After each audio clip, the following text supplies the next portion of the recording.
Halo semua, perkenalkan nama saya Yolanda Pasaribu dengan NIM 271650064. Di sini saya akan membacakan rangkuman hukum dari buku R. Soeroso SH yang berjudul Pengantar Ilmu Hukum.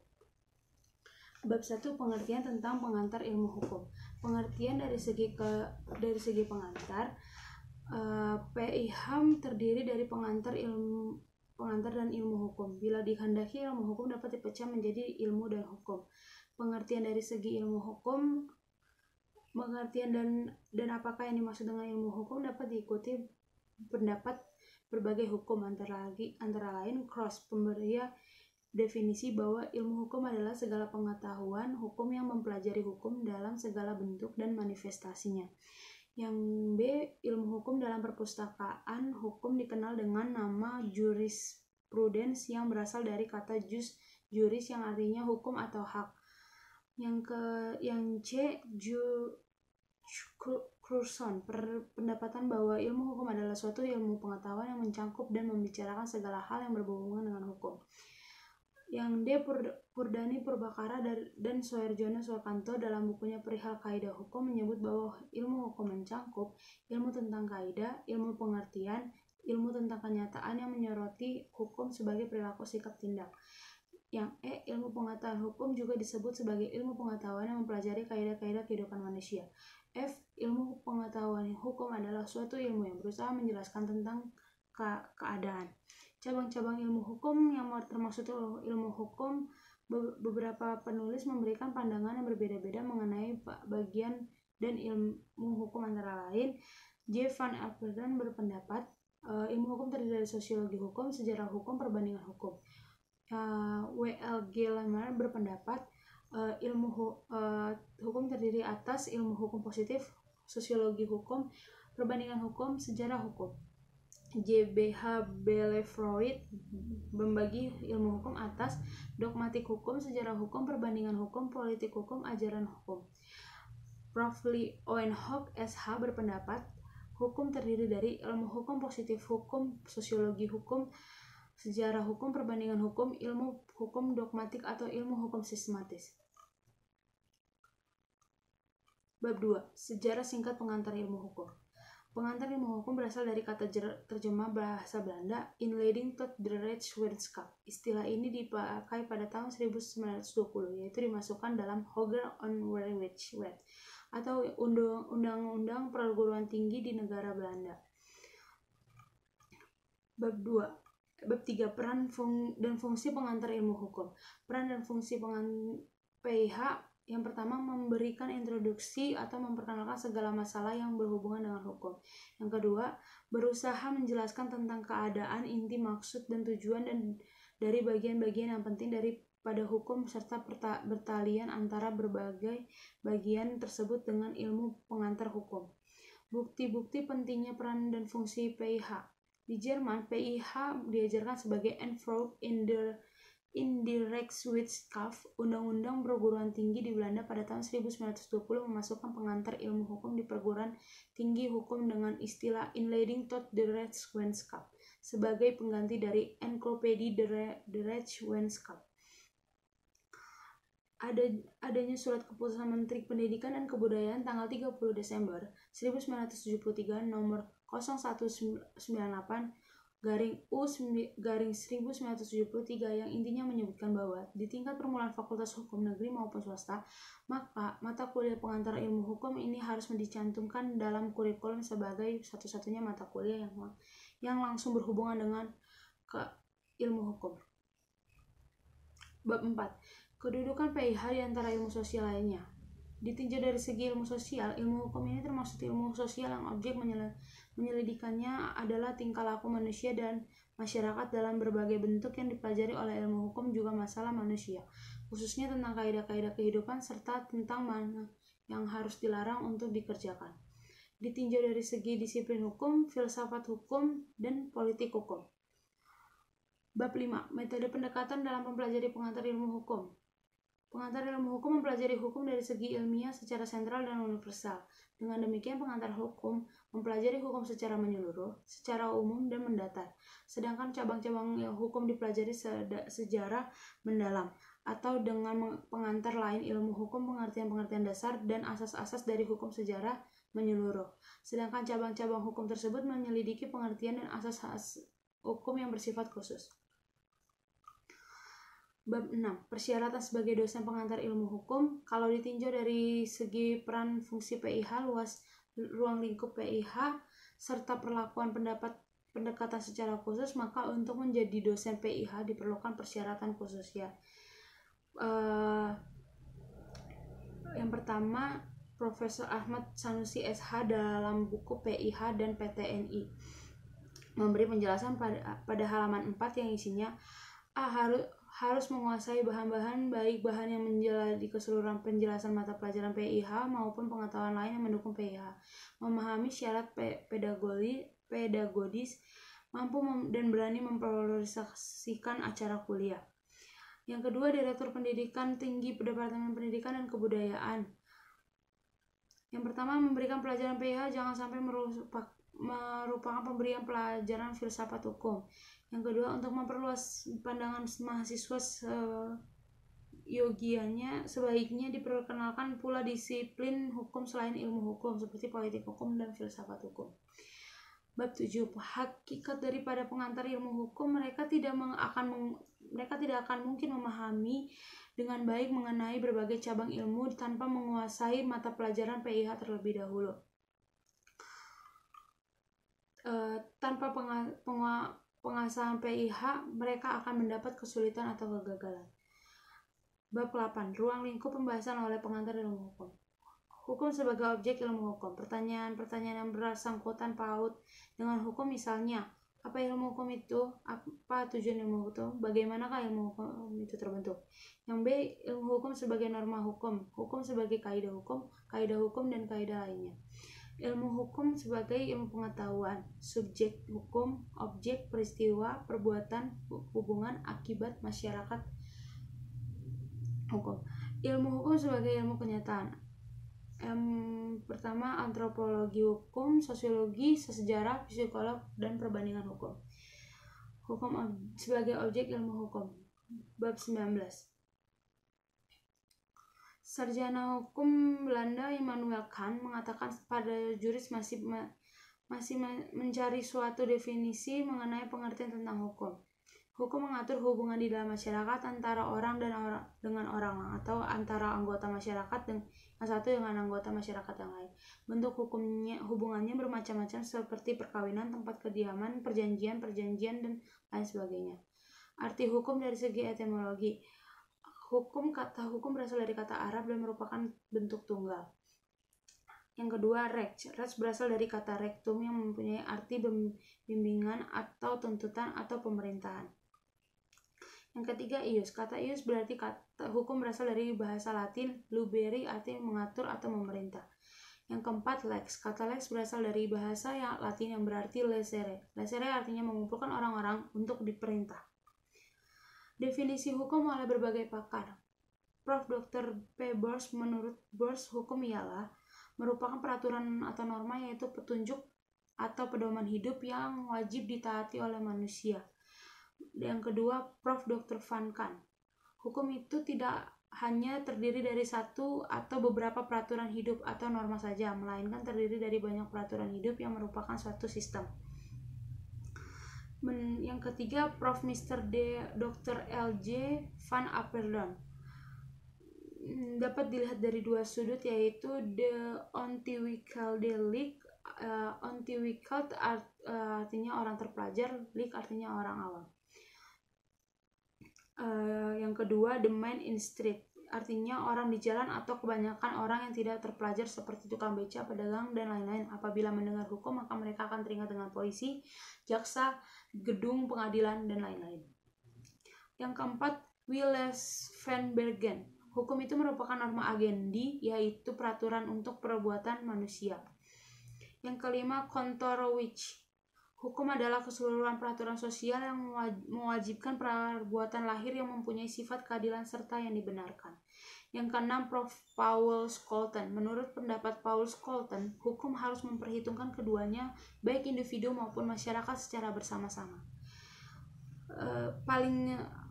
Oleh karena itu, untuk memberikan batasan terhadap arti hukum, paling sedikit berisi mengandung unsur A. Rex is bevel, atau hukum adalah perintah. B. Yang B. Rex is verlof. Rex artinya hukum, verlof artinya izin. Yang C. Rex is beloved. Rex artinya hukum, beloved artinya janji. Yang D. Rex is deposit, yang artinya yang disediakan. Yang ketujuh, menurut Mr. Kitch. Menurut pandangan Mr. Kitch, seseorang juris bahasa Belanda untuk mengerti apakah hukum itu, maka dapat melihat 3 unsur, yaitu unsur penguasa, unsur kewajiban, dan unsur kelakuan. Yang ke-8, menurut Dr. E. Utrecht SH, pedoman yang dimaksud Utrecht untuk dipakai pegangan sebagai berikut. Hukum adalah himpunan petunjuk-petunjuk hidup, tata tertib suatu masyarakat, dan seharusnya ditaati oleh anggota masyarakat yang bersangkutan. Yang ke-9, Suhardi Tasrif SH, hukum dalam arti seluas-luasnya ialah the legal machinery in action. Pendapat Tasrif ini menghubungkan arti hukum dengan pembangunan bangsa dan negara sekarang ini, di mana di dalam masa pembangunan ini hukum tidak hanya dihubungkan dengan masalah-masalah hubungan manusia di dalam negeri saja, akan tetapi juga dikaitkan dengan orang yang di dalam negeri sendiri. Yang ke-10, MH Tirtamijaja SH, semua aturan norma yang harus ditaati di dalam tingkah laku, tindakan-tindakan dalam pergaulan hidup dengan ancaman harus mengganti rugi jika melanggar aturan-aturan itu. Yang ke-11, Philip S. James MA mengemukakan pengertian dari definisi hukum dalam pandangan law is a body of rules for the guidance of human conduct which are imposed upon and enforced among the members of a given state. Yang ke-12, Marhanis Abdul Hai SH, hukum ialah agela ketentuan mengatur tingkah laku orang di lama pergaulan masyarakat. C. Hukum dalam berbagai arti. Hukum di sini akan dibahas mengenai hukum menurut pandangan masyarakat yang meliputi hukum sebagai keputusan penguasa, hukum dalam arti petugas, hukum dalam arti sikap tindak.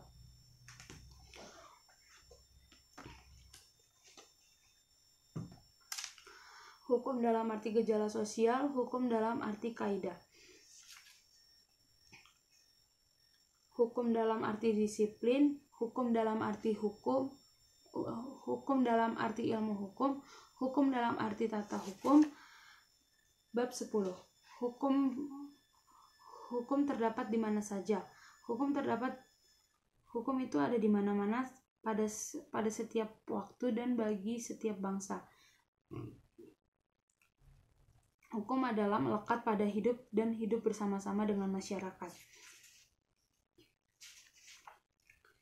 Apredon memberi uraian yang panjang, lebar, dan cukup jelas tentang hubungan dan perbedaan-perbedaan yang terdapat pada berbagai jenis kaidah itu. Ia menunjukkan perbedaan itu dalam tujuan, isi, asal-usul, berlakunya sanksi, dan kerja. Bab 11. Peran dan fungsi hukum. Peran hukum dalam bermasyarakat. Untuk mengurangi kericuhan yang timbul, maka hukumlah yang mengatur dan melindungi kepentingan masing-masing. Justru di sini hukum mempunyai peranan yang penting sekali agar masyarakat dapat hidup aman, tentram, damai, adil, dan makmur. Dalam pekerjaan atau hubungan mengenal peranan hukum yang tak terhingga ragamnya itu dapat dikemukakan berbagai contoh dalam kehidupan manusia sehari-hari sebagai berikut. Dalam keluarga, dalam pekerjaan atau hubungan pekerjaan, dalam menjalankan pekerjaan atau profesi, hubungan dengan hak, dalam perkembangan masyarakat, dalam hubungan dengan ilmu lainnya, dalam mempelajari hukum, dalam penggunaan istilah hukum. Fungsi hukum. Dengan banyak peran hukum yang tak terhingga banyaknya itu, maka hukum mempunyai fungsi menerbitkan dan mengatur pergaulan dalam masyarakat serta menyelesaikan masalah yang timbul. Yang kedua, fungsi-fungsi hukum tersebut dapat diuraikan sebagai berikut. Yang pertama, sebagai alat pengatur tata tertib hubungan masyarakat. Yang kedua, sebagai sarana untuk mewujudkan keadilan sosial lahir dan batin. Yang ketiga, sebagai penggerak pembangunan. Yang keempat, fungsi kritis hukum. 3. Syarat-syarat agar hukum dapat terlaksana dengan baik. Penegak hukum dituntut kemampuannya untuk melakukan dan menerapkan hukum dengan baik dengan seni yang dimiliki masing-masing petugas, misalnya menafsir hukum sesuai dengan keadilan dan posisi masing-masing. Yang kedua, bila perlu diadakan penafsiran analogis penghalusan hukum atau memberi ungkapan a contrario. Bab 12.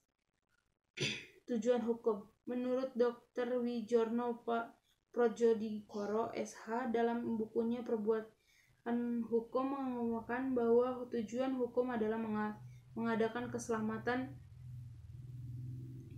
dan tata tertib dalam masyarakat. Jeremy Bentham dalam buku Introduction to the Morals and Legislation, ia mengatakan bahwa hukum bertujuan semata-mata apa yang berfaedah bagi orang. Yang C. Allgemeine Regels atau peraturan-peraturan umum. Contoh-contoh Allgemeine Regels yang dirasakan kurang adil, yaitu yang dirasakan kurang adil dapat diketengahkan hal-hal sebagai berikut. Pasal 330 Jo, pasal 1330 KUH Perdata berasal dari Brugge-Wetteboy atau BW.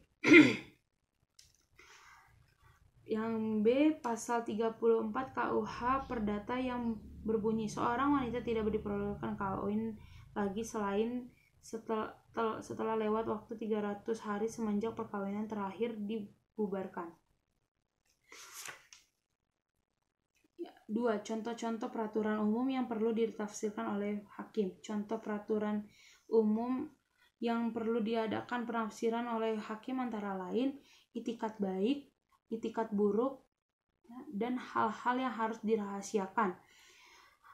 D. Tentang perkeadilan. Pertama, keadilan distributif atau justisia distributiva. Keadilan distributif ialah suatu keadilan yang memberi kepada setiap orang didasarkan atas jasa-jasanya atau pembagian menurut hak masing-masing. Keadilan kumulatif. Keadilan kumulatif atau justisia komunikatif ialah suatu keadilan yang diterima oleh masing-masing anggota tanpa memperdulikan jasa masing-masing. Bab 13. Hukum ditaati orang. Menurut Utrecht atau pengantar dalam hukum Indonesia, orang menaati hukum karena bermacam-macam sebab. Yang pertama, karena orang merasakan bahwa peraturan-peraturan itu dirasakan sebagai hukum. Yang kedua, karena ia harus menerima supaya ada rasa ketentraman. Yang ketiga, karena masyarakat menghendakinya. Yang keempat, karena adanya paksaan sanksi sosial. 2. Hukum ditaati orang karena hukum itu bersifat memaksa. Dikemukakan oleh beberapa sarjana hukum seperti hukum ialah keseluruhan peraturan bagi kelakuan atau perbuatan manusia di dalam masyarakat. Yang kedua, hukum adalah keseluruhan peraturan hidup yang bersifat memaksa untuk melindungi kepentingan manusia di dalam masyarakat. Yang ketiga, di samping unsur Verlof, Belofte, dan disposisi, menurut Prof. Paul Scholten adalah perintah yang berarti bahwa hukum mempunyai sifat memaksa. 3. Beberapa teori dan aliran yang menyebabkan mengapa hukum ditaati orang. Yang pertama, mazhab hukum alam atau hukum kodrat.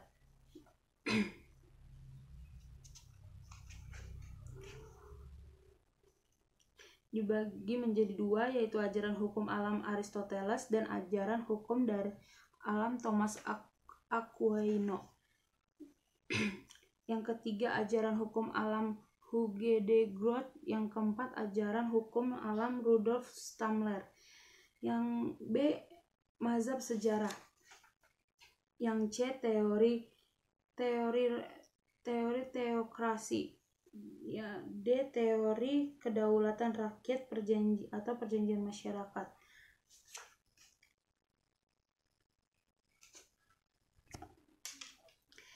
Teori kedaulatan negara. Yang dibagi menjadi hukum adalah kehendak negara dan hukum ditaati orang karena negara menghendakinya. Yang terakhir, teori kedaulatan hukum. Bab 14. Kodifikasi hukum adalah pembukaan hukum dalam suatu himpunan undang-undang dan dalam materi yang sama.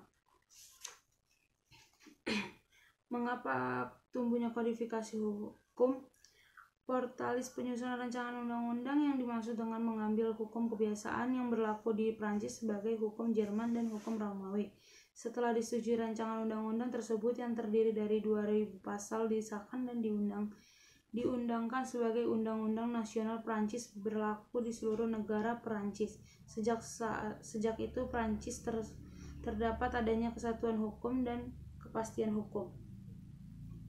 C. Perkembangan kodifikasi hukum.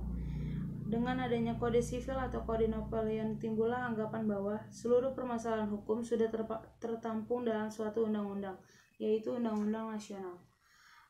Yang kedua, di luar undang-undang tidak ada hukum. Yang ketiga, hakim hanya melaksanakan undang-undang yang berlaku di seluruh negara.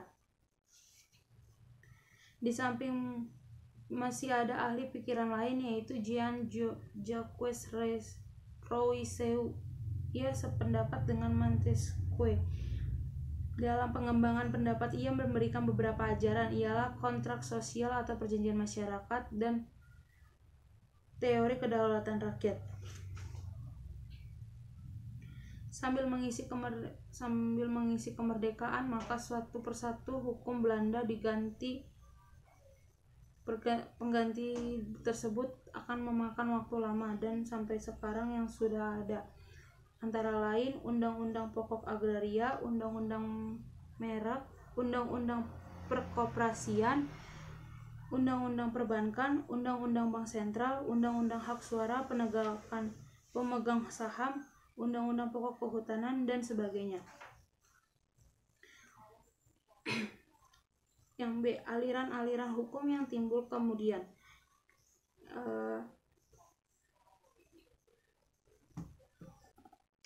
Ajaran Freirechtslehre.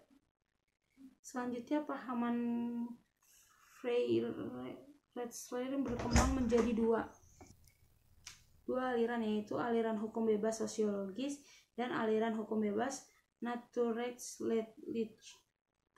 Yang kedua, aliran Rechtsfinding. Aliran Rechtsfinding mempergunakan undang-undang dan hukum di luar undang-undang. Aliran penemuan hukum merupakan aliran masa kini yang dipergunakan di berbagai negara termasuk Indonesia. Bab 15. A. Aliran legisme. Aliran ini berpendapat bahwa satu-satunya sumber hukum adalah undang-undang, yang kedua bahwa di luar undang-undang tidak ada hukum. Aliran yang B. Hukum bebas. Pahaman jurisprudensi adalah primer, sedangkan penguasa undang-undang adalah sekunder. Di samping itu, hakim benar-benar menciptakan hukum karena keputusan didasarkan pada keyakinan hakim. Hukum hanya terbentuk oleh peradilan. Pandangan Freirechtslehre bertitik berat pada kegunaan sosial. Adapun tujuan dari Freirechtslehre ialah memberikan peradilan sebaik-baiknya dengan cara memberikan kebebasan kepada hakim tanpa terkait pada undang-undang. Yang kedua, membuktikan bahwa dalam undang-undang terdapat kekurangan dan kekurangan itu perlu dilengkapi. Yang ketiga, mengharapkan agar hakim dalam memutuskan perkara didasar kepada Rechtsstaat atau cipta keadilan. CK. aliran Rachfinding, penemuan hukum. Menurut aliran Rachfinding, hukum terbentuk dengan beberapa cara, ialah karena pembentukan undang-undang, karena administrasi, karena peradilan, karena kebiasaan, karena ilmu. Pandangan baru ini adalah apa yang dinamakan aliran Rachfinding, yang berpendapat bahwa hukum itu terbentuk beberapa cara, ialah karena pembentukan undang-undang, karena administrasi, karena peradilan, karena kebiasaan, karena ilmu.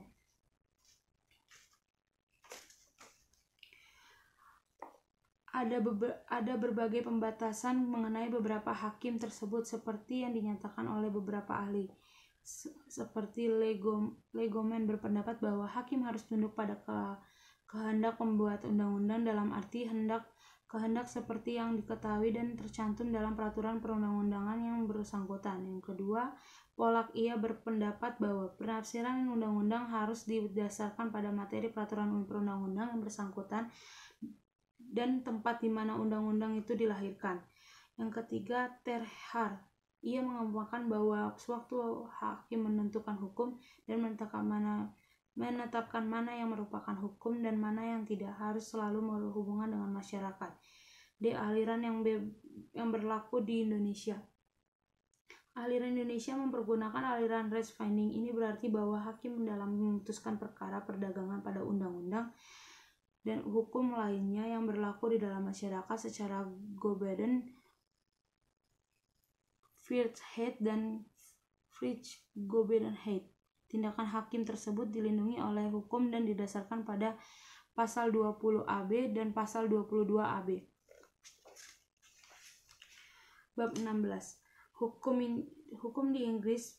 Pembentukan hukum di Inggris. Hukum di Inggris berasal dari kebiasaan dalam masyarakat yang dikembangkan oleh pengadilan. Hukum ini dinamakan common law. Perkembangan ini dimulai pada tahun 1066 sewaktu Inggris dijajah oleh bangsa Lombardin dengan rajanya yang terkenal William, yang kemudian dilanjutkan oleh pengganti-penggantinya. Pembentukan hukum di Indonesia. Dengan versi yang lebih khas, hukum di Indonesia tumbuh dari kebiasaan dalam masyarakat yang dikenal sebagai hukum adat. Namun hukum ini terbatas pada hukum perdata, khususnya bagi golongan warga negara asli atau bumi putra. Yang C. Pandangan legalisme. Menurut pandangan legalisme, hukum hanya terbentuk oleh perundang-undangan. Pandangan legalisme menyatakan bahwa di luar undang-undang tidak ada hukum. Ada pandangan Rachfinding yang dianut dewasa ini. Adapun ajaran Rachfinding ini menyatakan bahwa hukum itu terbentuk melalui beberapa cara. Yang pertama, karena Wetgever atau pembentukan undang-undang yang membuat aturan-aturan umum, hakim harus menerapkan undang-undang. Penerapan undang-undang tidak dapat langsung secara mekanis, melainkan melalui penafsiran. Perundang-undangan tidak dapat lengkap sempurna. Di samping oleh perundang-undangan dan peradilan, hukum juga terbentuk karena di dalam pergaulan sosial terbentuk kebiasaan. Dari uraian di atas dengan singkat dapat dikatakan bahwa hukum itu terbentuk dari kebiasaan perundang-undangan dan proses peradilan. Bab 17. Penafsiran hukum. Penafsiran atau interpretasi peraturan undang-undang ialah mencari dan menetapkan pengertian atas dalil-dalil yang tercantum dalam undang-undang sesuai dengan yang dikehendaki serta yang dimaksud oleh pembuat undang-undang. Untuk ini ada beberapa cara dan metode. Cara penafsiran, yaitu yang pertama dalam pengertian subjektif dan objektif, dan yang kedua dalam pengertian sempit dan luas.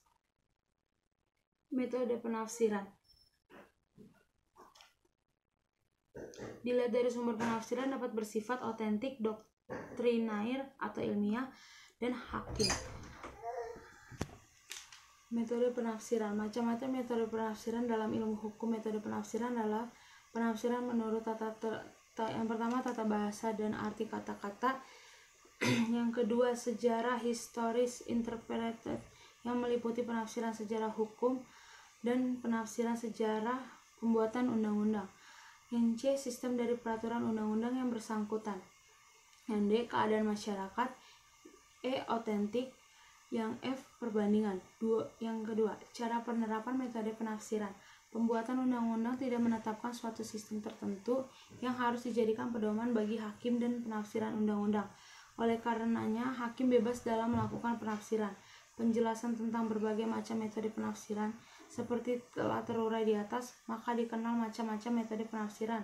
Ialah penafsiran yang pertama penafsiran gramatikal, yang kedua penafsiran historis atau sejarah. Yang penafsiran historis ini ada dua macam, yaitu pertama V, Andre membagi penafsiran ini dalam dua bentuk. Pertama penafsiran asal-usul, yang kedua penafsiran menurut sejarah. Yang kedua, Van Bemmelen membedakan pengertian ini dengan dua macam istilah, yaitu historis interpreted itu penafsiran asal-usul. Yang kedua penafsiran legislatif untuk Westskip stories interpreted. C, penafsiran sistematis. Yang dimaksud dengan penafsiran sistematis ialah suatu penafsiran yang menghubungkan pasal yang satu dengan pasal-pasal yang lain dalam suatu perundang-undangan yang bersangkutan atau pada perundang-undangan hukum lainnya, atau membaca menjelaskan perundang-undangan sehingga kita mengerti apa yang dimaksud. D, penafsiran sosiologis atau penafsiran teleologis. Penafsiran sosiologis ialah penafsiran yang disesuaikan dengan keadaan masyarakat. Penafsiran terhadap peraturan perundang-undangan yang pertama-tama dimulai dari penafsiran menurut kata dan tata bahasa, penafsiran menurut sejarah. Seperti yang kita ketahui, hukum-hukum barat yang terdapat pada Burgerlich Wetboek atau BW, Wetboek van Kophandel atau WVK, dan Wetboek van Starsveldrecht dan lain-lain dibawa ke Hindia Belanda. Yang E, penafsiran otentik. Penafsiran otentik atau penafsiran secara resmi ialah penafsiran secara resmi. Penafsiran ini dilakukan oleh pembuat undang-undang itu sendiri atau oleh instansi yang ditemukan oleh peraturan perundang-undang dan tidak boleh oleh siapapun dan pihak manapun. Penafsiran ini bersifat subjektif. Penafsiran perbandingan. Dalam penafsiran perbandingan ini akan terlihat antara lain hukum lama dengan hukum positif yang berlaku saat ini. Mungkin hukum lama cocok untuk diterapkan lagi pada masa sekarang.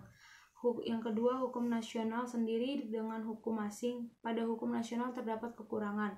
Yang ketiga, hukum kolonial peninggalan penjajah karena asas konkordansi oleh negara merdeka masih tetap dipergunakan. Bab 18. Pengisian kekosongan hukum. Oleh karenanya, dalam hukum yang ketinggalan itu terdapat banyak kekosongan dalam sistem hukum yang terpaksa harus diisi oleh hakim asalkan pengisian atau penambahan itu tidak membawa perubahan prinsipal pada sistem hukum yang berlaku. Dalam hal ini, hakim membuat suatu pengertian hukum yang mengandung persamaan. Pengertian ini adalah asas hukum yang menjadi dasar lembaga hukum yang bersangkutan. Membuat pengertian hukum adalah suatu perbuatan yang bersifat mencari asas hukum yang menjadi dasar peraturan hukum yang bersangkutan. Adalah konstruksi hukum. B, konstruksi hukum atau penafsiran analogis. Penafsiran analogis adalah penafsiran daripada suatu peraturan hukum dengan memberi ibarat pada kata-kata tersebut sesuai dengan asas hukum, sehingga suatu peristiwa yang sebenarnya tidak dapat dimasukkan lalu dianggap sesuai dengan bunyi peraturan tersebut. Misalnya, menyambung aliran listrik dianggap sama dengan mengambil aliran listrik. Pada prinsipnya, analogi berlaku untuk masalah-masalah hukum perdata atau privat, terutama sekali dalam hukum perikatan. Beberapa contoh tentang menggunakan undang-undang secara analogi ialah: yang pertama, ketentuan peraturan undang-undang tentang perjanjian jual beli berlaku juga untuk perjanjian tukar menukar, seperti yang ditegaskan oleh pasal 1546 KUH Perdata. Yang B, ketentuan tentang kedudukan seseorang yang di bawah pengampuan diambil pula dari ketentuan mengenai perwalian seperti yang ditegaskan oleh pasal 452 ayat 3 KUH Perdata, menggunakan undang-undang secara analogi terhadap pasal 1576 ayat 1 KUH Perdata tentang pengertian Kaufbreitgeschäft.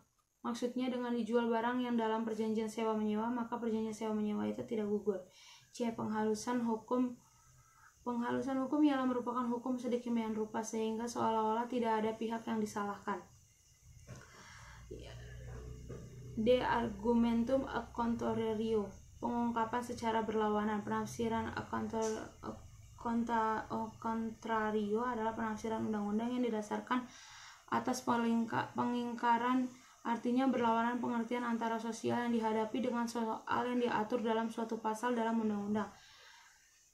Perbedaan penggunaan undang-undang secara analogi dan berdasarkan argumentum a contrario ialah: yang pertama, menggunakan undang-undang secara analogi memperoleh hasil yang positif, sedangkan argumentum a contrario memperoleh hasil negatif.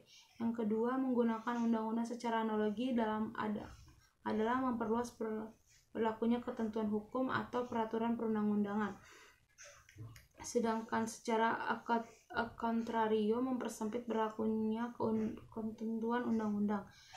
Persamaannya ialah penggunaan undang-undang secara analogi dan argumentum a contrario sama-sama berdasarkan konstruksi hukum.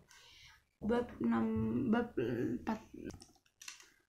19, sumber-sumber hukum. Arti tentang sumber hukum. Sumber hukum adalah segala sesuatu yang menimbulkan aturan-aturan yang mengikat dan memaksa, sehingga apabila aturan-aturan itu dilanggar akan menimbulkan sanksi yang tegas dan nyata bagi pelanggarnya.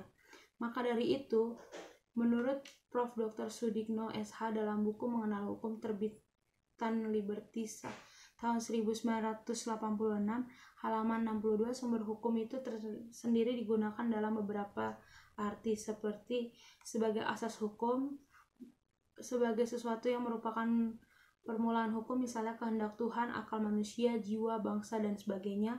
Yang kedua, menunjukkan hukum terdahulu yang memberi bahan-bahan kepada hukum yang sekarang berlaku, misalnya hukum Prancis dan hukum Romawi.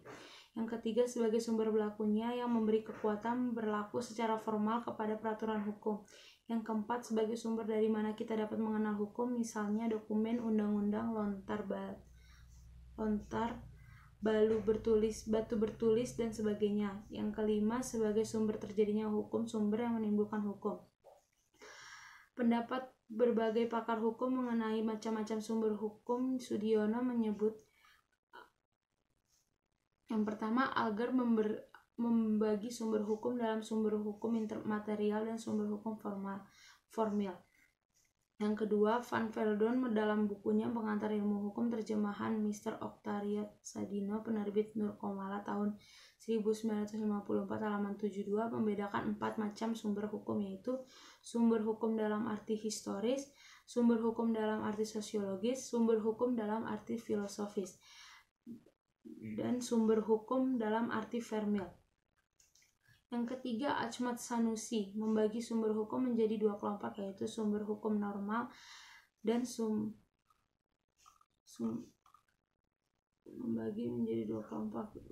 hukum formal dan sumber hukum abnormal.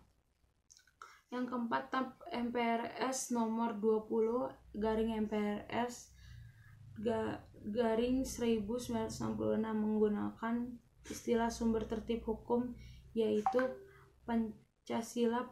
Pancasila Proklamasi Kemerdekaan 17 Agustus 1945, Dekret Presiden 5 Juli 1959, Undang-Undang Dasar Surat Pemerintah 11 Maret 1966.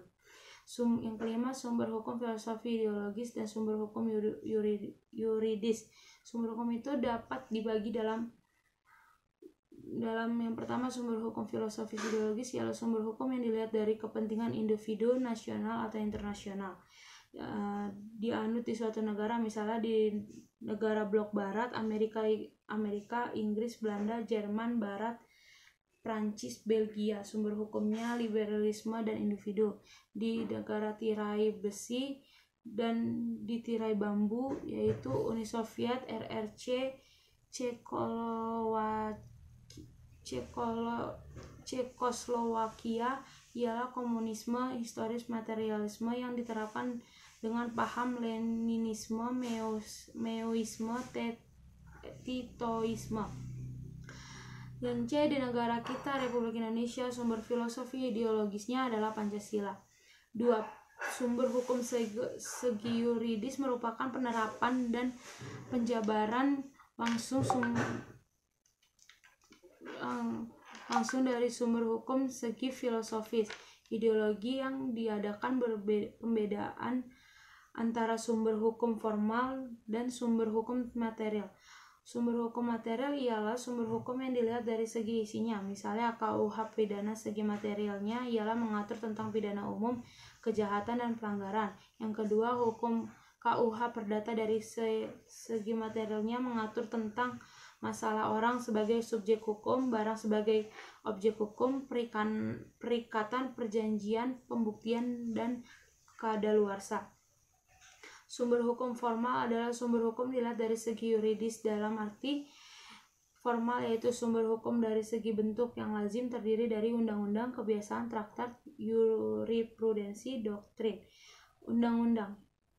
Undang-undang merupakan pemberi sumber hukum formal di samping kebiasaan, traktat, jurisprudensi, dan doktrin. Menurut tata jenjang atau hierarki yang ditetapkan oleh MPR, TAP MPR No. 20/1960, undang-undang mempunyai tata urutan kedua setelah TAP MPR. Yang apa undang-undang itu? Tidak mudah untuk menjawab pertanyaan tersebut secara tepat karena undang-undang itu mempunyai dua arti, yaitu yang pertama undang-undang dalam arti formil, yang kedua undang-undang dalam arti material. C. Terbentuknya undang-undang. Cara pembentukan undang-undang. Suatu undang-undang itu baru ada apabila telah dibentuk oleh yang bersangkutan, pelaksanaannya dilimpahkan kepada badan yang diberi wewenang untuk itu. Yang kedua, pembentukan undang-undang ada di negara Belanda. Di negara Belanda yang berwenang untuk membentuk undang-undang adalah Raja bersama Staten-Generaal berdasarkan Grondwet negara Belanda pasal 112. Di Amerika Serikat lain halnya dengan pembentukan undang-undang negara Amerika Serikat. Di sana kewenangan membuat undang-undang diberikan kepada Kongres saja sebagai badan legislatif. Bagaimana cara pembentukan undang-undang di Indonesia? Di Indonesia lain lagi caranya. Berdasarkan Undang-Undang Dasar, maka pembuatan undang-undang dilaksanakan oleh Presiden bersama Dewan Perwakilan Rakyat atau DPR. Undang-Undang Dasar 1945 Pasal 5. Untuk dapat diusulkan ke DPR, dibuatlah rancangan undang-undang terlebih dahulu. Inisiatif pembuatan rancangan undang-undang dapat diambil oleh Presiden maupun oleh anggota DPR. Namun kenyataannya, di dalam praktik banyak inisiatif yang diambil oleh Presiden, bahkan pernah terjadi bahwa pihak DPR bertahun-tahun tidak mengambil inisiatif tersebut. Yang ketiga, kedudukan Presiden dan DPR sama sekuatnya. Sehubung dengan pembuatan undang-undang, kuat manakah kedudukan Presiden dan DPR? Kedudukan Presiden dan DPR sama kuatnya. Hal ini terlihat dari pasal-pasal dalam Undang-Undang Dasar 1945 yang berbunyi sebagai berikut. Pasal 5. Presiden memegang kekuasaan pembentukan undang-undang dengan persetujuan DPR. Pasal 20. Tiap-tiap undang-undang menghendaki persetujuan DPR. Pasal 20 ayat 1. Presiden dan anggota DPR sama-sama berhak mengambil inisiatif. Pasal 20 ayat 2, jika suatu rancangan undang-undang tidak mendapat persetujuan DPR, maka rancangan tadi tidak boleh diajukan lagi dalam persidangan DPR pada masa itu. Pasal 21 ayat 2, jika rancangan itu meskipun disetujui oleh DPR, tidak disahkan oleh Presiden, maka rancangan tersebut tidak boleh diajukan lagi dalam persidangan DPR pada masa itu. Dari uraian tersebut dapat disimpulkan bahwa kedudukan Presiden dan DPR sama kuatnya. Presiden dan DPR sama-sama menjadi kunci dari pembentukan undang-undang. Kalau dikemukakan telah dibicarakan tentang pembuatan undang-undang. Undang-undang terdapat dua cara atau sistem, ialah sistem umum dan sistem lengkap. Sistem umum yang dimaksud dengan sistem umum atau sistem general adalah sistem penyusunan isi daripada undang-undang dengan halnya mengisi pokok-pokoknya saja. Yang dimaksud dan dimuat hanya garis besarnya saja. Penganut sistem umum ini kebanyakan adalah negara-negara Anglo-Saxon seperti Amerika dan Inggris. Kalau dimuat hanya pokok-pokoknya saja, sudah barang tentu undang-undang tersebut belum dilaksanakan. Meskipun sudah diundangkan, maka untuk itu dibuat undang-undang pelaksanaannya. Yang kedua, dibuat undang-undang yang lebih rendah derajatnya seperti peraturan-peraturan pemerintah yang bila dianggap perlu dijabarkan lagi dalam bentuk perundang-undangan yang lebih rendah lagi. Yang C, dibuatkannya penafsiran oleh badan yudikatif atau pengadilan dengan cita keadilan Amerika Serikat adalah judicial review atau case law atau presiden dengan menggunakan common law. Perundang-undangan lengkap. Di dalam sistem undang-undang lengkap, maka undang-undang oleh pembuatan diisi dengan pasal-pasal yang dilengkapi sekali, terperinci, jelas, dan lebih banyak mengarah ke hukum dalam bentuk kodifikasi. Sistem ini banyak dianut oleh para negara-negara Eropa kontinental. Undang-undang perbankan yang untuk pelaksanaan dibuat dalam bentuk undang-undang ialah PP nomor 19 tahun 1992 Bank Negara Indonesia 1946. Yang kedua, PP nomor 20 tahun 1992 Bank Dagang Negara. Yang ketiga, PP nomor 21 tahun 1992 Bank Rakyat Indonesia. Yang keempat, PP nomor 22 tahun 1992 Bank Ekspor Impor Indonesia. Yang kelima, PP nomor 23 tahun 1992 Bank Bumidaya. Yang ke-6, PP nomor 24 tahun 1992 Bank Tabungan Negara. Yang ke-7, PP nomor 25 tahun 1992 Bank Pembangunan Indonesia. Yang ke-8, PP nomor 70 tahun 1992 Bank Umum Indonesia. Yang ke-9, PP nomor 71 tahun 1992 Bank Perdikat Rakyat. Yang ke-10, PP nomor 72 tahun 1992 Bank berdasarkan prinsip bagi hasil. Adanya undang-undang sebagai kelanjutan dan perbaikan sebagai contoh dalam hal itu berupa undang-undang pajak berikut. Undang-undang nomor 22 tahun 1968 tentang perubahan dan penambahan undang-undang pajak penjualan 1951. Yang kedua, undang-undang nomor 9 tahun 1968 tentang perubahan dari pasal 7 Incompatibilities with tahun 1925. Yang ketiga, Undang-Undang Nomor 10 Tahun 1968 tentang penyerahan pajak-pajak negara berupa bea balik nama kendaraan bermotor, pajak bangsa asing, dan pajak radio kepada daerah. Yang terakhir, Undang-Undang Nomor 8 Tahun 1970 tentang perundang-undangan dan tambah Ordonansi Pajak Perseroan 1925. Yang terakhir, Undang-Undang Nomor 9 Tahun 1970 tentang perubahan dan penambahan pajak pendapatan tahun 1944. D. Undang-undang dalam arti formil dan material. Banyak orang berpendapat bahwa undang-undang itu mempunyai dua arti, yakni dalam arti formil dan material. Di Indonesia, undang-undang dalam arti formil ditetapkan oleh Presiden dengan persetujuan DPR. Undang-Undang 1945 Pasal 5 Ayat 1 beberapa contoh dapat dikemukakan. Yang pertama, Undang-Undang Pokok Agraria UUPA Nomor 5 Tahun 1960. Undang-undang tersebut mempunyai arti formil karena dibuat oleh Badan Legislatif. Yang kedua, Undang-Undang TNI Anggaran Pendapatan dan Belanja Negara APBN Pasal 23 Ayat 1 Undang-Undang Dasar 1945 juga merupakan undang-undang dalam formil karena dibuat oleh Badan Legislatif. Yang ketiga, begitu pula Undang-Undang Kewarganegaraan Undang-Undang Nomor 62 Tahun 1958 merupakan undang-undang dalam arti formil karena dibuat oleh Badan Legislatif. Undang-undang dalam arti material yang dimaksud dengan dengan undang-undang dalam arti material adalah penetapan kaidah hukum yang disebut dengan tegas sehingga menurut sifat menjadi pengikat. Yang kedua, semua peraturan perundang-undang yang bersifat pengatur artinya berlaku untuk umum. Yang ketiga, keputusan penguasa yang dilihat dari segi isinya mempunyai kekuatan mengikat untuk hukum. Tata jenjang hierarki perundang-undangan. Yang pertama, apa yang dimaksud dengan tata jenjang perundang-undangan? Yang dimaksud dengan jenjang perundangan adalah urutan mengenai tingkatan dan derajat daripada undang-undang yang bersangkutan. Dengan demikian, mengingat badan yang berwenang yang membuat dan masalah-masalah yang diatur. Hans Nausky dalam teori die Stoffbildung der Rechtsnormen mengatakan bahwa perundang-undangan itu mempunyai jenjang urutan hukum mulai dari atas sampai bawah. Ialah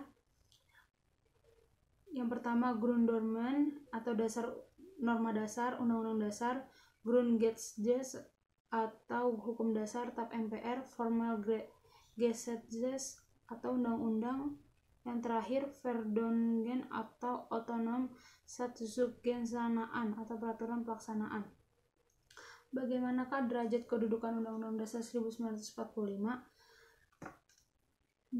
Dari arti materi, 1945 mempunyai kedudukan tertinggi dibandingkan dengan undang-undang lainnya karena Undang-Undang 1945 memuat organisasi negara dan jaminan individu atau warga negara terhadap kewarganegaraan. Dalam arti formil, Undang-Undang Dasar 1945 mempunyai derajat lebih tinggi daripada undang-undang lain karena dalam arti tertentu secara kausal tergantung padanya, dan pada umumnya penyelenggaraan lebih lanjut diletakkan asas-asas dalam Undang-Undang 1945. Yang C, dari segi Pancasila, Undang-Undang 1945 merupakan Grundnormen atau norma dasar dan sumber dari segala sumber hukum karena Pancasila adalah pandangan hidup bangsa yang merumuskan terdapat dalam perundangan Undang-Undang Dasar 1945 dan tidak dapat digolongkan ke dalam jenis peraturan. Yang tiga, di mana letak jenjang TAP MPR? TAP MPR merupakan peraturan termasuk peraturan dasar dan merupakan sumber hukum bagi peraturan perundang-undangan yang sebenarnya. Yang keempat, di mana letak jenjang undang-undang, peraturan pemerintahan dan sebagainya? Undang-undang peraturan pemerintah pengganti undang-undang Perpu adalah undang-undang Formalgesetz yang juga merupakan sumber segala sumber hukum dalam arti formal tingkat menengah. Sedangkan peraturan pemerintah, keputusan presiden, menteri, dirjen, direktur, peraturan gubernur, bupati atau wali kota, dan selanjutnya termasuk peraturan pelaksanaan yang juga merupakan sumber hukum dalam arti formal yang berkedudukan lebih rendah. Bagaimana bentuk dan tata urutan perundangan di Indonesia? Setelah Indonesia merdeka, di negara kita setelah merdeka Republik Indonesia, bentuk dan tata urutan perundangan ditetapkan oleh TAP MPRS nomor 20/1966 yang secara berurutan menurut tingkatannya dari tertinggi sampai dengan yang terendah adalah sebagai berikut: Undang-Undang Dasar, ketetapan MPR, Undang-Undang Peraturan Pemerintah pengganti Undang-Undang, Peraturan Pemerintah, keputusan Presiden, dan yang terakhir peraturan pelaksanaan dari Menteri, Direktur Jenderal, Direktur. Yang G, peraturan daerah tingkat 1 dan peraturan pelaksanaan dan seterusnya ke bawah. Kedua, sebelum Indonesia merdeka pada zaman Hindia Belanda, berhubung masih banyak peraturan-peraturan organik pada untuk Undang-Undang Dasar sementara tahun 1950 dan peraturan-peraturan zaman Hindia Belanda yang berlaku sampai sekarang, maka sebaiknya diketahui juga hierarki undang-undang dalam arti material pada waktu zaman Hindia Belanda seperti di bawah ini. Wet atau undang-undang dibuat oleh Raja Belanda dengan dibantu oleh Menteri Jajahan dengan mendengarkan Raad van State bersama State General. Yang kedua, Koninklijk Besluit dibuat oleh Raja Belanda dengan bantuan oleh Menteri Jajahan dengan mendengarkan Raad van State. Yang ketiga, ordonansi dibuat oleh Governor General dengan mendengarkan Raad van Nederland Indië bersama dengan Volksraad.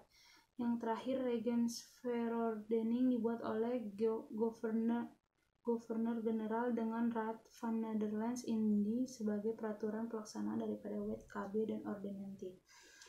Yang ketiga, hierarki perundang-undangan di negara Belanda. Sebagai perundingan dapat dipergunakan perundang-undangan di negeri Belanda sendiri yang dari atas ke bawah terdiri dari grondwet, undang-undang wet atau undang-undang yang dibuat oleh Staten bersama Raja, Algemene Maatregelen van Bestuur. Yang keempat, Provincial Verordening. Yang terakhir, Gemeente Verordeningen.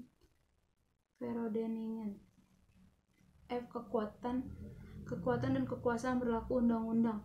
Apakah yang dimaksud dengan kekuatan dan berlakunya undang-undang? Yang dimaksud dengan kekuatan berlakunya undang-undang ialah kekuatan mengikat antara undang-undang, sedangkan yang dimaksud dengan kekuasaan ialah kekuasaan yang berlaku terhadap lingkungan. Selanjutnya, sampai di manakah kekuatan berlaku undang-undang? Kekuatan berlaku undang-undang itu dipengaruhi oleh berbagai asas. Yang pertama, undang-undang yang lebih rendah derajatnya tidak boleh bertangan-tangan dengan undang-undang yang lebih tinggi. Yang kedua, dalam soal yang sama berlaku asas bahwa undang-undang yang lebih tinggi derajatnya membatalkan undang-undang yang mempunyai yang lebih rendah. Dalam undang-undang yang sama derajatnya serta persoalan yang diaturnya berlaku asas bahwa undang-undang yang baru mendesak atau membatalkan yang keluar lebih dulu atau lex posterior derogat lex priori. Yang keempat, bagi undang-undang yang bersifat khusus terhadap undang-undang yang bersifat umum berlaku asas lex specialis derogat lex generalis. Artinya undang-undang yang bersifat khusus lebih kuat daripada yang bersifat umum. Yang kelima, undang-undang yang mengikat hal-hal yang akan datang. Asas ini hanya mengikat hakim dan tidak berlaku bagi pembentukan undang-undang, karena yang terakhir ini mempunyai kewenangan untuk menetapkan secara tegas bahwa sebuah undang-undang berlaku surut. Ketiga, lingkungan berlakunya undang-undang. Berdasarkan lingkungan berlakunya undang-undang atas 4 lingkungan kerja, yaitu meliputi waktu atau mulai dan akhir berlakunya, temporal sphere atau sphere of time.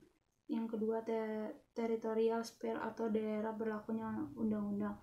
Yang ketiga, personal sphere yang terhadap siapa dan orang-orang mana undang-undang itu berlaku. Yang keempat, di samping itu tidak boleh dilupakan bahwa setiap undang-undang dan setiap peraturan-peraturan tidak mutlak, artinya mengenai waktu tidak mutlak untuk selamanya, mengenai daerah undang-undang tidak berlaku untuk semua daerah. 4. Masalah berlaku undang-undang. Mengenai masa berlaku undang-undang biasanya ditentukan dalam undang-undang yang bersangkutan atau tidak.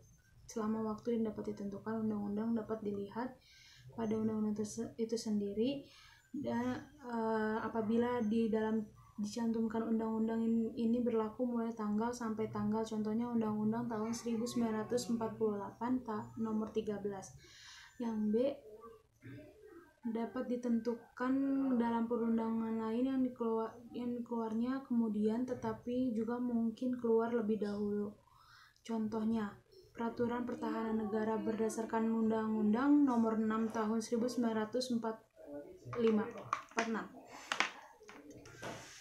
Dapat pula karena keluarnya undang-undang baru dengan mencabut undang-undang yang bertentangan dengan undang-undang yang baru tersebut. Tentang daerah berlaku undang-undang. 6. Masalah orangnya. 7. Mengenai soal yang mengatur hak menguji. Hak menguji atau theotsinkres adalah suatu hak untuk menguji apakah suatu peraturan perundang-undangan berlainan atau bertentangan dengan peraturan perundang-undangan lainnya atau tidak, terutama dengan Undang-Undang Dasar 1945. Maksud dan tujuan mengujian dan tetap jenjang atau hierarki peraturan perundang-undangan. Hak atau wewenang menguji. Sistem Undang-Undang 1945 tidak mengenal hak dari badan yudikatif untuk menguji suatu undang-undang baik material maupun formal terhadap Undang-Undang 1945. Yang keempat, hak menguji formil material yang di dalam kepustakaan dan di dalam praktik dikenal dua macam, yaitu hak menguji formil dan hak menguji material. Yang kelima, lembaga yang mempunyai hak menguji. Contohnya di Inggris yang menafsirkan konstitusi adalah parlemen. Di Amerika Serikat, kewenangan untuk menguji berada di tangan Mahkamah Agung Federal. Di Prancis, dibentuk badan kekuasaan untuk maksud tersebut, yakni Mahkamah Agung dengan ditambah kehakiman lainnya. Hak menguji ini diatur dalam Undang-Undang Pokok yang berbunyi, Pasal 2B ayat 1, Mahkamah Agung berwenang untuk menyatakan tidak sahnya semua undang-undang atas peraturan perundang-undangan yang lebih tinggi. Pasal 2B ayat 2, putusan tentang tidak sahnya peraturan perundang-undangan tersebut dapat diambil berhubungan dengan pemeriksa dalam tingkat kasasi. Pencabutan dari peraturan perundang-undangan yang tidak sah tersebut dilakukan oleh institusi yang bersangkutan. Pasal 1 yang pertama, masing-masing departemen dan lembaga dapat mengambil prakarsa untuk mempersiapkan rancangan undang-undang dan rancangan peraturan pemerintah pandangan yang menyangkut tugasnya. Yang kedua, prakarsa tersebut dengan menjelaskan pokok-pokok materi serta urgensi supaya terlebih dahulu dilaporkan kepada Presiden sebelum dilaksanakan persiapan penyusunannya. Pasal 2, yang pertama, dengan persetujuan Pasal 2, Presiden Menteri yang bersangkutan melakukan langkah-langkah seperlunya untuk menyusun rancangan undang-undang atau rancangan peraturan pemerintah yang menyusunnya dapat diselenggarakan dengan mengadakan suatu panitia. Yang kedua, panitia tersebut ayat 1 pasal ini dapat terbentuk suatu panitia terdepartemen atau suatu panitia intern di lingkungan departemen atau lembaga bersangkutan sesuai dengan petunjuk Presiden. Yang ketiga, yang pertama, rancangan undang-undang dan rancangan peraturan pemerintah sebagai hasil panitia tersebut. Pasal 2, instruksi Presiden ini sebelumnya diajukan kepada Presiden harus disampaikan diedarkan terlebih dahulu kepada para menteri kehakiman, sekretaris kabinet. Yang kedua, tanggapan dan pertimbangan sebagaimana dimaksud pada ayat 1 pasal ini dalam waktu yang sesingkat-singkatnya harus disampaikan oleh para menteri dan pimpinan lembaga pemerintahan, departemen atau lembaga pemerintahan atau lembaga yang menyiapkan rancangan peraturan pemerintahan yang bersangkutan. Pasal 4, untuk pengolahan tanggapan dan pertimbangan yang diajukan oleh masing-masing departemen dan lembaga pemerintahan tersebut. Ayat 2 dan pasal 3 instruksi Presiden ini, departemen atau lembaga pemerintah yang menyimpan rancangan undang-undang dan rencana peraturan pemerintah tersebut dapat mengadakan pertemuan konsultasi dan koordinasi dengan departemen dan lembaga pemerintahan yang bersangkutan. Pasal 5, hasil terakhir sebagai kebulatan pendapat atas menteri sesuatu rancangan undang-undang dan rancangan peraturan pemerintah disampaikan kepada Presiden disertai penjelasan oleh menteri atau pimpinan lembaga yang bersangkutan serta proses peranggapannya. Pasal 6, bentuk suatu rencana undang-undang dan rencana peraturan pemerintah adalah sebagai tercantum dalam lampiran 1 dan lampiran 2 instruksi Presiden ini. Pasal 7, instruksi Presiden dimulai berlaku pada tanggal ditetapkannya. Kebiasaan. Tentang kebiasaan, menurut Prof. Dr. Sudikno SH dalam buku Mengenal Hukum tahun 1986 menguraikan, kebiasaan merupakan tindakan menurut pola tingkah laku yang tetap ajak, lazim, normal, atau adat dalam masyarakat atau pergaulan hidup tertentu. Pergaulan hidup ini merupakan lingkungan yang sempit seperti desa, tetapi dalam luas juga, yakni meliputi masyarakat negara yang berdaulat. Hukum kebiasaan. Menurut uraian di atas, kebiasaan adalah peraturan perbuatan manusia berulang-ulang mengenai hal tingkah laku. Kebiasaan yang diterima oleh suatu masyarakat yang dilakukan oleh orang lain sedemikian rupa sehingga masyarakat beranggapan bahwa memang harus dilakukan demikian. Dengan demikian dapat diketahui bahwa untuk timbulnya kebiasaan diperlukan beberapa syarat tertentu, ialah syarat material, syarat intelektual, dan adanya akibat hukum apabila hukum itu dilanggar. Umum para sarjana hukum yang mengikuti suatu pelajaran klasik beranggapan supaya hukum kebiasaan ditaati maka harus ada dua syarat, yaitu dipenuhi sesuatu perbuatan yang tetap dilakukan orang dan keyakinan bahwa perbuatan itu harus dilakukan karena merupakan suatu kewajiban. Yang C, kebiasaan sebagai sumber hukum. Indonesia, kebiasaan itu diatur dalam beberapa undang-undang, yakni Pasal 15 AB yang berbunyi selain pengecualian yang ditetapkan mengenai orang-orang Indonesia dan orang-orang yang dipersamakan, maka kebiasaan tidak merupakan hukum kecuali undang-undang menetapkan demikian. Yang B, pasal 1339 KUH Perdul yang berbunyi perjanjian tidak hanya mengikat untuk hal-hal dengan tegas dinyatakan di dalamnya, tetapi juga untuk segala sesuatu yang menurut sifat perjanjian diharuskan oleh keputusan, kebiasaan, atau undang-undang. Pasal 1347 KUH Perdata berbunyi hal-hal yang menurut kebiasaan selama diperjanjikan dianggap secara diam-diam dimasukkan dalam persetujuan. Yang D, pasal 1346 KUHP yang berbunyi apa yang meragukan harus ditafsirkan melalui apa yang menjadi kebiasaan dalam negeri atau di tempat persetujuan telah dibuat. Apabila diadakan perbandingan antara hukum kebiasaan dengan undang-undang, maka dapat diketahui yang pertama kelemahan hukum kebiasaan, yang kedua persamaan antara hukum kebiasaan dan undang-undang, yang ketiga perbedaan, keempat penyelesaian dalam konflik antara hukum kebiasaan dan undang-undang. Jurisprudensi. Di dalam praktik terdapat hukum jurisprudensi yang timbul dari putusan pengadilan, terutama putusan-putusan dari pengadilan negara tertinggi. Di sini putusan pengadilan tidak langsung menimbulkan hukum, melainkan merupakan faktor saja dalam pembentukan hukum, karena biasanya putusan-putusan pengadilan tertinggi diikuti oleh pengadilan yang rendah. Beberapa pengertian tentang jurisprudensi Kumadi Purbakara SH dalam bukunya Perundang-undangan dan Jurisprudensi. Istilah jurisprudensi berasal dari kata jurisprudentia dalam bahasa Prancis, yaitu peradilan Latin yang berarti pengetahuan hukum. Kata jurisprudensi sebagai istilah teknis Indonesia sama arti dengan tetap atau bukan peradilan. Yang B, timbulnya jurisprudensi dari uraian yang dimukakan dengan singkat dapat dikatakan bahwa jurisprudensi adalah keputusan-keputusan hakim sebelumnya yang dipergunakan sebagai bahan pertimbangan oleh hakim berikutnya dalam mengambil keputusan. Sebab-sebab seorang hakim mempergunakan keputusan hakim lainnya. Sebab-sebabnya ialah pertimbangan psikologis, pertimbangan praktis, pertimbangan yang sama. Jurisprudensial itu ada dua macam, yaitu jurisprudensi tetap dan jurisprudensi tidak tetap. Dasar hukum jurisprudensial ialah dasar historis, ada yang kedua adanya kekurangan daripada hukum yang ada.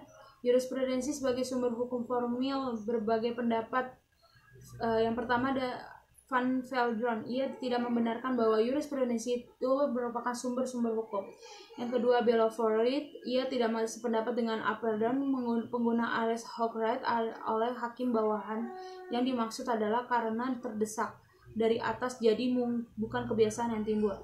Yang ketiga Utrecht, ia mengatakan bahwa apabila keputusan-keputusan hakim memuat peraturan sendiri kemudian dijadikan pedoman oleh hakim lain, maka keputusan hakim pertama menjadi sumber hukum bagi peradilan. Yang keempat Deddy Sumardi SH dalam bukunya Sumber-sumber Hukum Positif mengatakan sifat dari wibawa hakim lain dan lebih rendah derajatnya dari pembentukan undang-undang. Yang kelima, Prof. Dr. Soepomo. Ia juga berpendapat bahwa jurisprudensi dari hakim atasan merupakan sumber penting bagi hakim bawahan dalam menemukan hukum objektif. Nilai dan arti pentingnya jurisprudensi ditinjau dari berbagai segi aliran hukum. Yang pertama, anggapan menurut aliran legisme. Aliran ini beranggapan bahwa undang-undang disedemikian rupa sehingga semua persoalan hukum yang ada di masyarakat sudah bertampung oleh undang-undang. Anggapan menurut aliran Rechtsbeugung, pandangan aliran ini bertolak belakang dengan pandangan aliran legisme. Menurut pandangan Rechtsbeugung, mempelajari jurisprudensi adalah primer, sedangkan pengetahuan undang-undang adalah sekunder. Dalam asas jurisprudensi di dalam praktik menangani peradilan terdapat berbagai asas, ialah asas presedens dan asas bebas. Traktat atau treaty adalah perjanjian yang dibuat antara negara yang dituangkan dalam bentuk tertentu Perjanjian tersebut merupakan perjanjian internasional. Traktat dikenal 3 macam, ialah traktat bilateral atau traktat binasional atau the Zitwik apabila perjanjian terjadi antara dua negara. Yang kedua, traktat multilateral apabila dibuat oleh banyak negara. Akibat yang menyangkut orang apabila perjanjian itu menyangkut hubungan antara orang lain dengan orang lain, maka timbul hukum privat internasional. Sedangkan yang menyangkut banyak orang atau umum atau negara menimbulkan hukum publik internasional. Pelaksanaan pembuatan traktat dilakukan dalam beberapa tahap. Yang pertama tahap perundingan, yang kedua tahap penutupan, yang ketiga tahap pengesahan atau ratifikasi, yang keempat tahapan pertukaran piagam. Doktrin. Biasanya hakim dalam pemutusan perkara didasarkan kepada undang-undang perjanjian internasional dan jurisprudensi. Apabila ternyata ketiga sumber tersebut tidak dapat memberi semua jawaban mengenai hukum, maka hukum dicari pada pendapat para sarjana hukum atau ilmu hukum. Bab 20 penggolongan dan klarifikasi hukum. Tujuan daripada penggolongan dan klarifikasi hukum adalah dari segi nilai-nilai teoritis adalah untuk dicapai suatu pengertian yang lebih baik.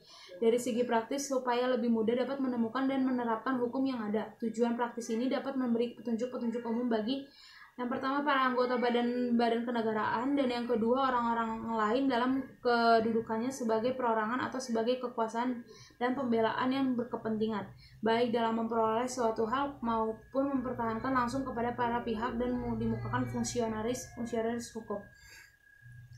Sistematik yang diselaraskan dengan tujuan untuk utuh bahwa perlakuan hukum itu selalu bersangkutan paut dengan sumber-sumber berlaku serta bentuk-bentuk sumber itu sambil mempertahankan apa terlebih dahulu, maka kita dapat membedakan hukum undang-undang, hukum persetujuan, hukum perjanjian, hukum kebiasaan, hukum adat, hukum jurisprudensi, hukum ilmu, hukum revolusi.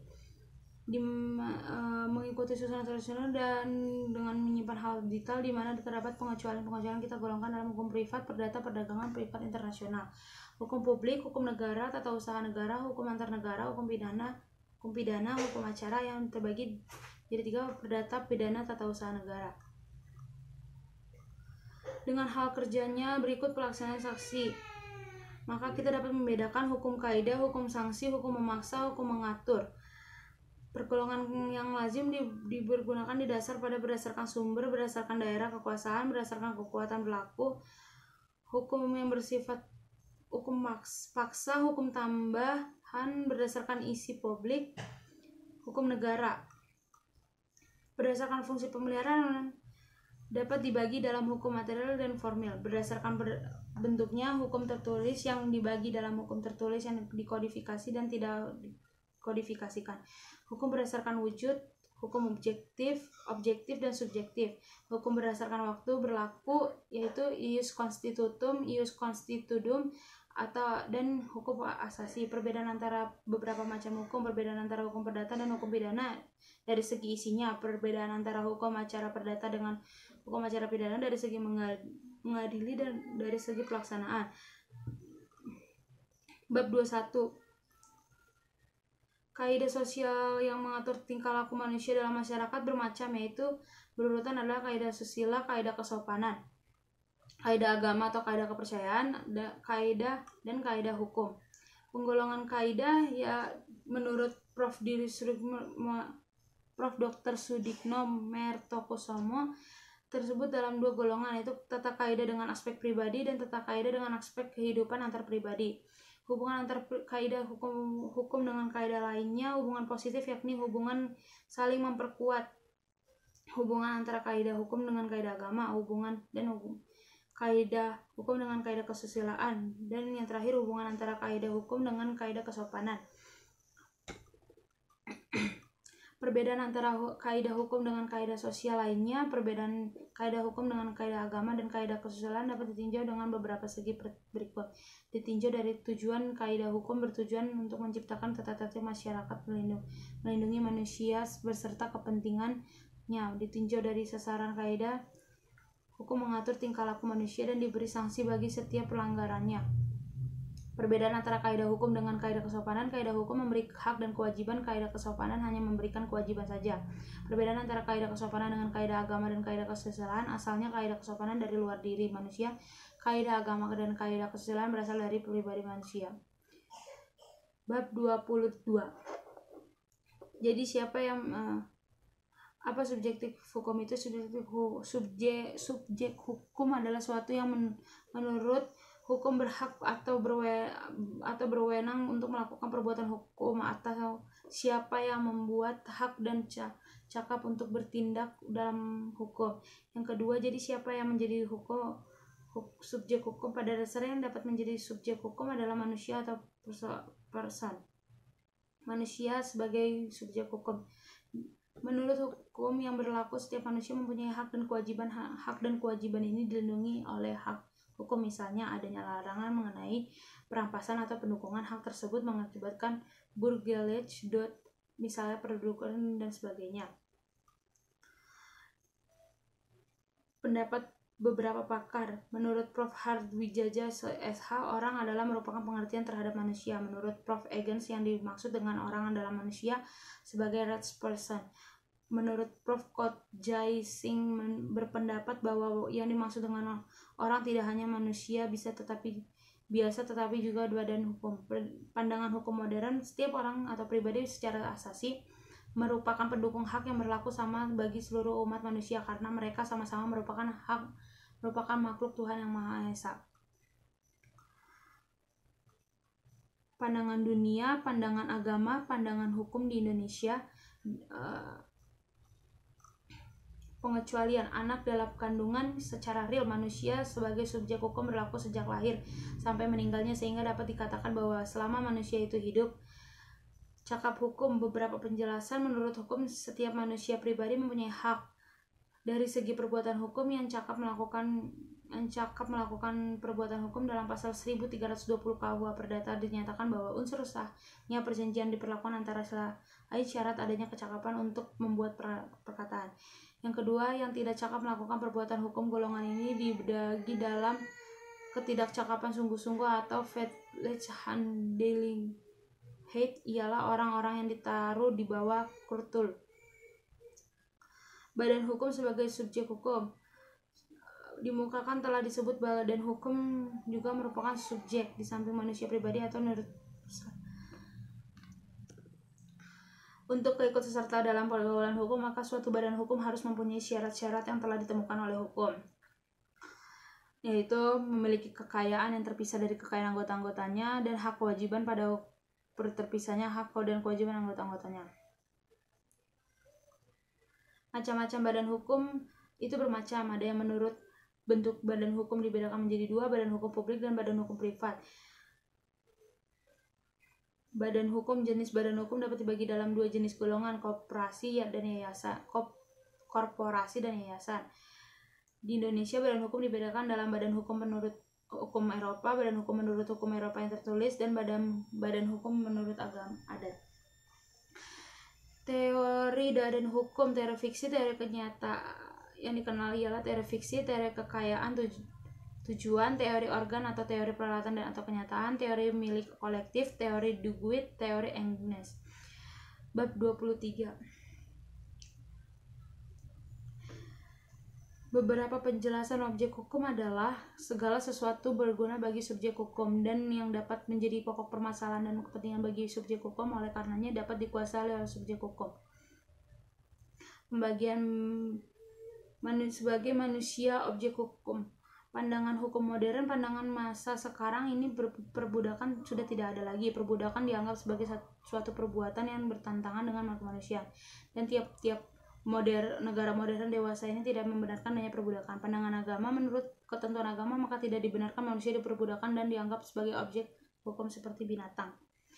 Peristiwa hukum. Bab 24. Skema peristiwa hukum menurut isinya: perbuatan subjektif. Peristiwa hukum yang disebabkan oleh subjek hukum manusia atau badan hukum dapat dibedakan dalam perbuatan hukum, perbuatan dan perbuatan yang bukan perbuatan hukum.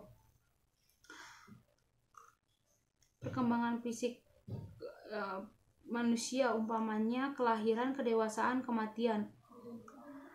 Bab 25.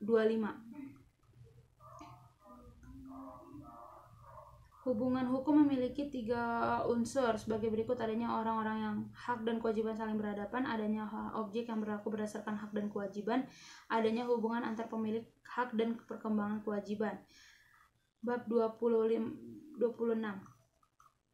Teori-teori tentang hak. Pada abad ke-19 Jerman dikemukakan 2 teori tentang hak yang sangat penting dan sangat besar pengaruhnya, yaitu teori yang menganggap hak sebagai kepentingan terlindung dan teori yang menganggap hak sebagai kehendak yang diperlengkapi dengan kekuatan atau Will's match theory. Adapun dari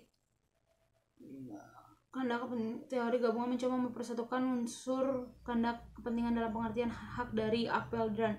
Hak adalah satu kekuatan yang diatur oleh hukum dan kekuasaan ini berdasarkan kesusilaan dan tidak hanya kekuatan fisik saja. Utrecht, hak bukanlah kekuatan, hak adalah jalan untuk memperoleh kekuatan, tapi hak itu sendiri bukan kekuatan. Yance Lemaire, hak adalah sama dengan izin bagi yang bersangkutan untuk berbuat sesuatu. Macam-macam hak mutlak, hak relatif. Hak relatif dapat dibagi dalam hak publik relatif, keluarga relatif, kekayaan relatif. Bab 27. Perbuatan hukum, bukan perbuatan hukum dan akibat hukum. Pernyataan kehendak secara tegas dapat dilakukan dengan tertulis, pengucapan kata, isyarat dan isyarat. Pernyataan kehendak secara diam-diam dapat diketahui dari sikap atau perbuatan. Perbuatan hukum terdiri dari perbuatan hukum sepihak, perbuatan dan perbuatan hukum dua pihak. Akibat perbuatan hukum ialah akibat suatu tindakan yang dilakukan untuk memperoleh suatu akibat yang dikehendaki oleh pelaku dan yang diatur oleh hukum. Bab 28. Pembentukan kelompok tersebut terjadi karena kodrat manusia itu sendiri sebagai makhluk sosial yang selalu ingin hidup berkelompok. Sekarang makhluk pribadi manusia memang mempunyai kehidupan jiwa, tetapi sebagai social wesen. Faktor-faktor yang mendorong untuk bermasyarakat, faktor-faktor yang mendorong agar manusia selalu hidup berkelompok dengan sesamanya atau hidup bermasyarakat ialah karena didorong oleh kebutuhan biologis, persamaan nasib, persamaan kepentingan, persamaan ideologi, dan persamaan tujuan. Macam-macam bentuk masyarakat teratur, yaitu masyarakat yang diatur dengan tujuan tertentu. Menurut dasar kehidupan atau kebudayaan masyarakat, hukum dapat dibagi dalam 5 bentuk: masyarakat primitif, desa, teritorial, genealogis, dan masyarakat teritorial genealogis. Menurut hubungan keluarga, bentuk masyarakat hukum dapat dibagi dalam keluarga inti, keluarga luas, suku bangsa, dan bangsa. Bab 29. Antropologi hukum adalah suatu cabang ilmu pengetahuan yang mempelajari pola-pola sengketa dan penyelesaian pada masyarakat sederhana maupun masyarakat yang sedang mengalami proses pengembangan dan pembangunan. Mengadakan identifikasi terhadap kaidah-kaidah abstrak yang ada dalam peraturan perundang-undangan pada masyarakat yang sudah mengenal tulisan. Yang kedua, dalam pikiran tokoh-tokoh pada masyarakat di mana hukum tertulis belum memegang penting. Yang kedua, mengidentifikasi pola perilaku yang nyatanya warga masyarakat. 3. Mengadakan abstrak dari keputusan pejabat hukum untuk menyelesaikan sengketa. Bab 30. Sosiologi hukum adalah suatu cabang ilmu pengetahuan yang secara empiris dan analitis mempelajari hubungan timbal balik antara hukum sebagai gejala sosial dengan gejala-gejala sosial lainnya. Sosiologi hukum perundangan akan mengajukan pernyataan yang berbeda dengan studi hukum normatif, melainkan diajukan pertanyaan yang kriteria, misalnya seberapa besar efektivitas dari peraturan hukum tertentu, faktor-faktor apa saja yang mempengaruhi efektivitas peraturan hukum tertentu. Bab 31. Psikologi hukum adalah suatu cabang pengetahuan yang mempelajari hukum sebagai suatu perwujudan dan perkembangan jiwa manusia. Psikologi adalah ilmu pengetahuan tentang perilaku manusia. Maka dalam kaitannya dengan studi hukum, ia akan melihat hukum sebagai salah satu dari pencermin perilaku manusia. Pada Bab 32. Pada usia zaman yang semakin maju ini, di mana manusia telah meyakini kemampuan diri sendiri untuk selalu berupaya mengembangkan dan memajukan dari segi sesuai dengan bidang peradabannya, kemampuan ini diwujudkan dengan keberanian untuk menembus dunia dengan pikiran-pikiran baru yang kritis merupakan ilmu bidang. Bab 33. Perbandingan hukum adalah ilmu pengetahuan yang usia relatif muda.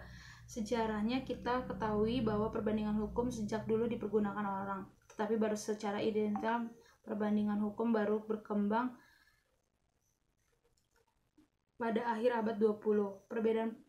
Perbandingan hukum mempunyai peranan penting di bidang hukum secara nasional maupun internasional. Perbandingan hukum sebagai ilmu pengetahuan ditinjau dari dan segi lainnya, perbandingan hukum mempunyai berbagai arti lain. Dari segi arti kata perbandingan itu sendiri, dari segi permasalahannya, dari sifatnya. Tujuan daripada perbandingan